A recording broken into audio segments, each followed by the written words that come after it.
Assalamualaikum, dear student. Today we will discuss about the water as a universal solvent and the importance of water. So, water is known as a universal solvent because of its three characteristics. One way it is polar because it contains partial negative charge of oxygen and partial positive charge hydrogen atoms. So, it is a polar. Second, it has a very huge amount of heat capacity. It has a large amount of heat capacity. Thirdly, it has capacity to make hydrogen bonding with other molecules. It contains partial positive charge on the hydrogen atom and partial negative charge of on the oxygen atom. So it has ability to make hydrogen bonding with the other molecules and make the polar, even some non-polar molecule can get dissolved because of this hydrogen bonding ability. So it is known as a universal solvent because it has large heat capacity, it has polar nature, it has hydrogen bonding field. So it can dissolve polar molecules and as well as some organic molecules through hydrogen bonding. That's why water has known as a universal solvent. What happens if lean body weight person has a high amount of water as compared to obese person? Why? Lean body weight person contain water content around 72%, but the obese person contains around 60-65%.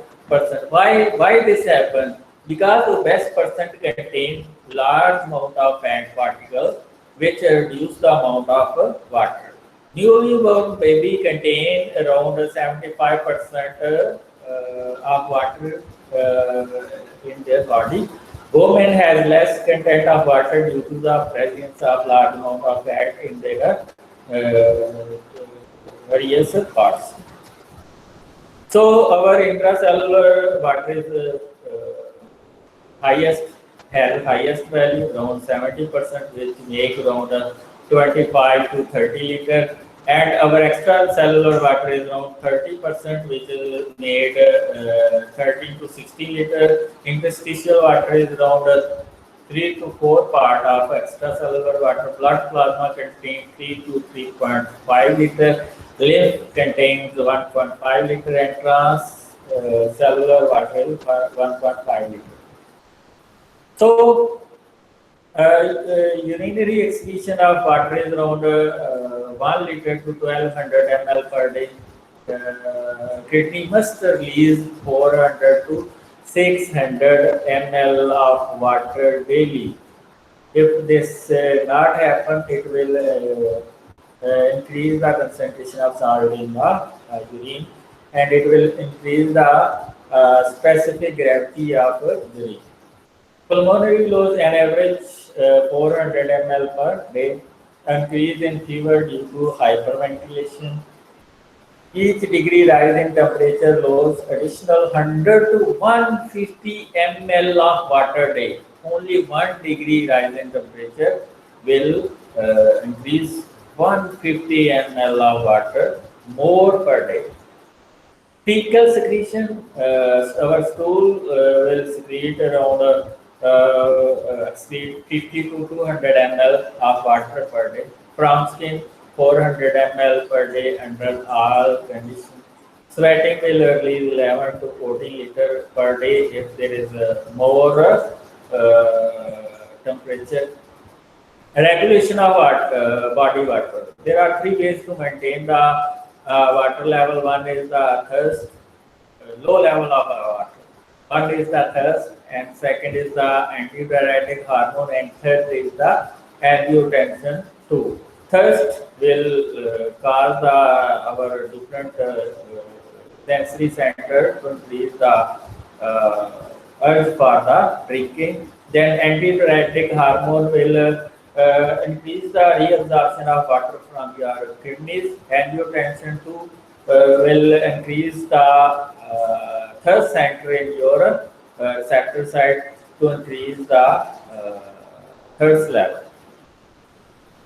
What is the first factor? Thirst. Thirst center located in the hypothalamus produce desire to drink water more and more, stimulated by hypertonicity of the plasma through osmoreceptor. Our muscle tone will increase. That will increase the desire to drink more water.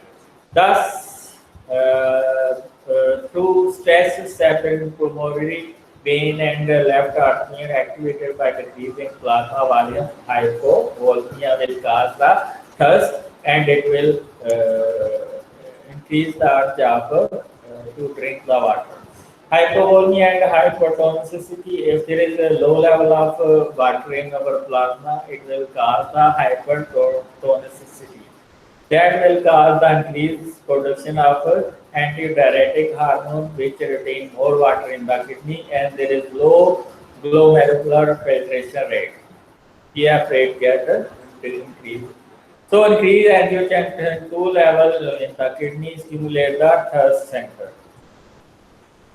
Then if there is more water in our body, water level get increased, then what happened? Decrease angiotensin II, which decrease the thirst level, decrease antidiuretic hormone, decrease aldosterone.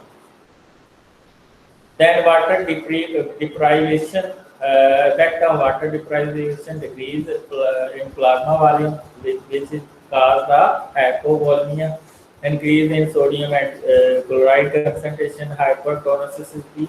If there is more sodium and chloride ion in the plasma, it will increase the muscle contraction more. Increase antidiuretic hormone will increase the reabsorption of water from the kidney, and it will cause the increase in blood urea and the nitrogenous waste in your blood.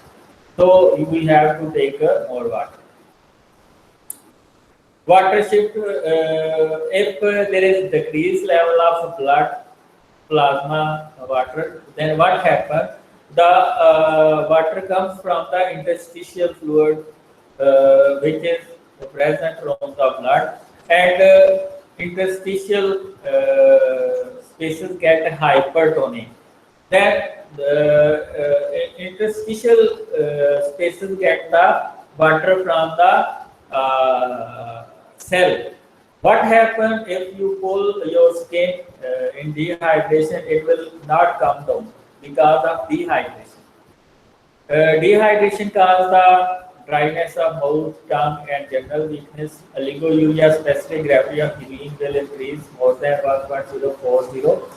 So, if no water intake, potassium break away from the cellular protein, enter into the extracellular fluid, excretion of potassium increase.